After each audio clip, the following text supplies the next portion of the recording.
जो लोकतंत्र की रक्षा, लोकतंत्र के लिए लड़ने की बात होती है, तो ये लोकतंत्र के इतिहास में भी एक बहुत बड़ी घटना। मैं ऐसा इसलिए बोल रहा हूँ कि बिहार गणतंत्र की जननी, लेकिन यहीं अगर हम CSBC ऑफिस चले जाए, सिपाही भर्ती आयोग, BPSSC बिहार पुलिस अवर सेवा आयोग जो दरोगा भर्ती के लिए बनाया गया, वहाँ चले जाए, BSSC बिहार कर्मचारी चयन आयोग चले जाए, BCECB बोर्ड चले जाए, तकनीकी सेवा में चले जाएं, या और भी जो बोर्ड है वहाँ चले जाए, कोई वहाँ के अधिकारी नहीं मिलते हैं, ना अध्यक्ष, ना कोई नहीं।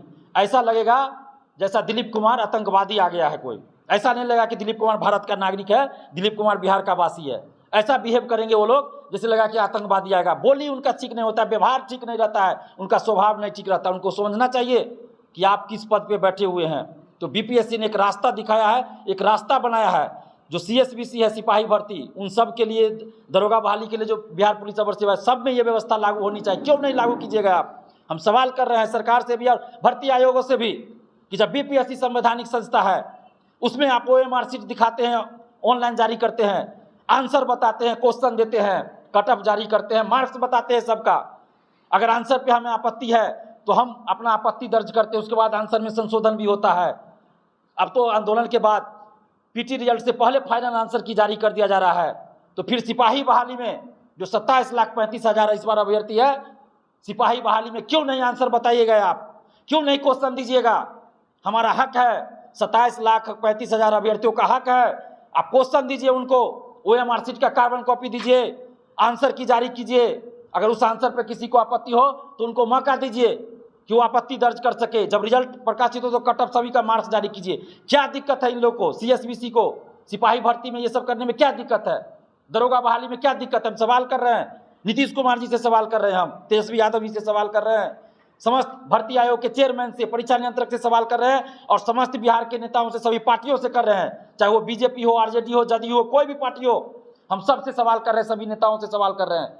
क्या बिहार के स्टूडेंट्स को, बिहार के अभ्यर्थियों को ये जानने का हक नहीं है कि किसी परीक्षा में, प्रतियोगी परीक्षा में, चाहे सिपाही बहाली हो, दरोगा बहाली हो, उसमें किस क्वेश्चन का आंसर आयोग ने क्या सही माना है? हमको जानने का हक नहीं है क्या? जानने का हक है। किसको कितना मार्क्स आया, चाहे वो फेल करे पास करे, उनको जानने का हक है, उनको कितना मार्क्स आया बताना पड़ेगा। CSBC के चेयरमैन साहब और BPSSC बिहार पुलिस अवर सेवा आयोग के चेयरमैन साहब, बताना पड़ेगा। आप जो आप लोग चाहिएगा OMR शीट रंग ले ऑफिस में नहीं चलेगा, बताना पड़ेगा। अगर आप ईमानदार हैं, CSBC हो या BPSSC बिहार पुलिस अवर सेवा आयोग या BSSC या कोई भी आयोग, अगर आप लोग ईमानदार हैं तो जिस तरह की व्यवस्था BPSC ने की, आप करके दिखाइए। क्यों नहीं कीजिएगा आप व्यवस्था? अगर आप ऐसी व्यवस्था नहीं करते हैं तो आपके इरादे पे संदेह होगा, आपकी ईमानदारी पे संदेह होगा, और यही दिलीप कुमार बोलेगा कि आप लोग भ्रष्ट है, बेईमान है, OMR शीट रंग रहे। हम बोलेंगे, आपको जो एक्शन लेना होगा लीजिए। 1 साल पहले हम BPSC के बारे में भी बोलते थे, BPSC ऑफिस के आगे जाके बोलते थे कि BPSC भ्रष्टाचार का अड्डा है, BPSC के चेयरमैन, परीक्षा नियंत्रक संलिप्त है भ्रष्टाचार में। लेकिन आज हम खुद बोल रहे हैं कि BPSC में अच्छे से एग्जाम हो रहा है, क्योंकि एग्जाम अच्छे से हो रहा है, इसलिए हम बोल रहे हैं। अगर आप लोग भी अच्छा से काम कीजिएगा चेयरमैन साहब, आप लोग तो जो भी चेयरमैन बने हैं CSBC के या BPSSC दरोगा बहाली के, वो तो DGP रह चुके हैं बिहार के, तो क्या आपकी जिम्मेदारी तो और ज़्यादा बढ़ जाती है कि पूरे बिहार के पुलिस प्रशासन का मुखिया रह चुके वो अगर चेयरमैन बने हैं किसी आयोग के, तो उनको तो और दिखाना चाहिए पारदर्शिता। क्या दिक्कत है? आप याद कीजिए, जब अभियानंद जी थे, पुलिस की भर्ती होती थी, कोई स्टूडेंट्स अगर कंप्लेन करे, उनको शिकायत हो कि हमको कम मार्क्स है या फिजिकल में, या हमको बाहर कर दिया गया जानबूझकर, वो दिखाते थे वीडियो फुटेज। 1 बार नहीं, 3 बार देखो, 4 बार देखो। अभ्यर्थी अगर संतुष्ट हो गए तो संतुष्ट हो गए, अगर उनको उसके बाद भी दिक्कत है तो कोर्ट जाएंगे। लेकिन ये लोग क्या करते हैं, सिपाही बहाली, दरोगा बहाली में अभी क्या हो रहा है, BSSC में कोई सबूत ही स्टूडेंट्स के पास नहीं रह जाता है, कोई सबूत नहीं रहने जाता। OMR शीट का कार्बन कॉपी नहीं दिया जाता है, ना क्वेश्चन ना आंसर, कुछ नहीं, ना कट ऑफ ना मार्क्स बताया जाता है। जब अभ्यर्थी RTI लगाते हैं तो कहते हैं बहाली की प्रक्रिया चल रही, हम नहीं बता सकते। जब बहाली समाप्त हो जाती है तब मांगा जाता है, तो समय पर जवाब नहीं। फिर मांगा गया तो कहते हैं अभी नीलामी की प्रक्रिया चल रही है। कभी बहाली की प्रक्रिया चलती है, कभी इनको OMR शीट की नीलामी की प्रक्रिया चलती है। मैट्रिक इंटर का कॉपी भी सुरक्षित रहता है, और दरोगा बहाली में नीलामी हो जाता है 2 महीना में। मतलब ये नौटंकी किया जा रहा है। बिहार के लाखों अभ्यर्थी के साथ, उनके भविष्य के साथ खिलवाड़ किया जा रहा है, उनके सपनों को कुचला जा रहा है।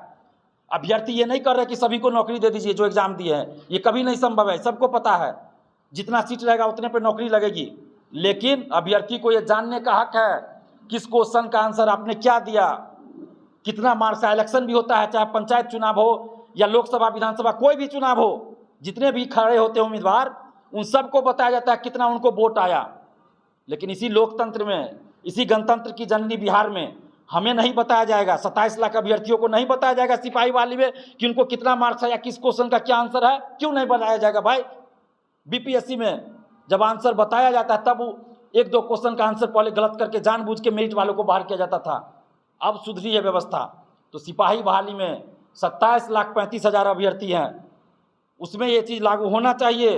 अगर नहीं हुआ तो पूरे बिहार में आंदोलन होगा, सिर्फ पटना में नहीं, हर जिला में आंदोलन होगा। और दिलीप कुमार जो कहता है वो करता है। हमारा उद्देश्य किसी पार्टी या किसी सरकार के विरोध में नहीं है, हमारा उद्देश्य बिहार के भविष्य के लिए अच्छा काम करना है। और जब तक सरकारी नौकरी में अच्छे लोग नहीं जाएंगे, ईमानदारी से सिलेक्शन नहीं होगा ना, तो वो लोग जाएंगे दरोगा बनेंगे तो क्या करेंगे, सीओ बनेंगे, क्या करेंगे, पेपर लीक करेंगे। पकड़े गए ना सीओ डीएसपी, कौन कौन लोग पकड़े गए पेपर लीक में। तो जो सेटिंग से जाएगा वो यही काम करेगा। अभी आप सबको याद होगा, एक दरोगा पकड़ा गया है, पकड़ा नहीं गया है बल्कि उस पर आरोप लगा है। उस दरोगा जो महिला दरोगा है मुजफ्फरपुर की, उसके हस्बैंड ने कहा है कि हमने अपनी वाइफ को 20 लाख रुपया दिया सेटिंग कराने के लिए। 10 लाख में वो अपना सेटिंग कराई, 10 लाख में अपने बॉयफ्रेंड का वो सेटिंग कराई। 17 से 17 दरोगा बहाली का बात है। क्यों नहीं सरकार उस पर जांच करवाई? बीएसएफसी फूड कॉर्पोरेशन का एग्जाम हुआ, मार्च में शायद एग्जाम हुआ है, उसमें पकड़े गए, पेपर लीक की बात सामने आई, कई ऑनलाइन सेंटर के मालिक पकड़े गए। खगौल थाना क्या किया, कितना पैसा मिला खगौल थाना के जो जांच करने वाले थे, आईओ थे, क्या हुआ? क्या फ्री में उन्होंने गलत धारा लगाई? ये लो मुंह मीठा करो, आज मैंने अपना जॉब छोड़ दिया, अब हम पूर्णिया वापस जाएंगे। जॉब छोड़ दिया है? मतलब ये घर कैसे चलेगा, हम करेंगे क्या, और माँ बाबूजी क्या बोलेंगे? इसलिए मैं एक और मिठाई का डब्बा लाया, अपने बिजनेस के लिए लोन अप्रूव हो गया। अरे लोन अप्रूव हो गया वो तो ठीक है, लेकिन पूर्णिया में हम रहेंगे कहाँ? अपना घर भी तो नहीं है वहाँ। इसलिए तो एक और मिठाई का डब्बा अलग से लाया हूं। हमने पूर्णिया में घर ले लिया है, पूर्णिया के ई होम्स पैनोरमा में। पूर्णिया में पैनोरमा ग्रुप लेकर आए हैं ई होम्स पैनोरमा। बड़ा घर, आलीशान जिंदगी और अत्याधुनिक सुविधाओं के संग। अरे अब क्यों मुंह मीठा करवा रही हो? क्योंकि हम घर वापसी जो कर रहे हैं। घर वापसी की खुशी पूर्णिया में ई होम्स पैनोरमा के संग। E homes panorama, luxurious lifestyle redefined.